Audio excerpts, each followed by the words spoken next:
And going into this, look, when something's based on real events, inspired by real events, I think as an actor, probably as a director too, I suppose, you come into it with a little more responsibility, reverence, etc. But we were not telling a biography or a documentary on it. So while the events are pretty much what happened, after I got to know Kevin and heard him tell his story many times, it would pick up where he would get caught up or something would affect him in telling his story. We would discuss some of those times, which were similar to the journey that I got to take in the film. But after that, it was, we fictionalized some things that keep the spirit of the truth, but fictionalized some things with work with Paul.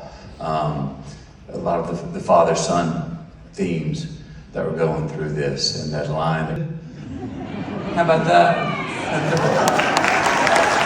If you didn't hear, my mom was the one. Is it Levi? Come on over here, bud. Come on out.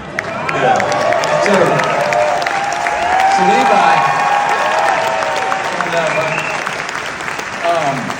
So my mom has kind of always been a performer. I've actually, Richard Linklater put her and I in one scene in a film we did, Burning, and she's always been performing. I had no idea that this young man, my son, was interested. But when I pitched the script to the family, as I always do before work, I got to the part about Kevin having a son. And he asked me one day, well, how old is he?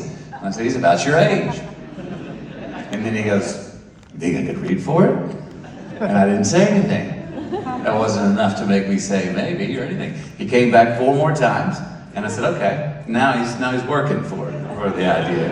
And he said, yeah. And I knew they hadn't cast the part.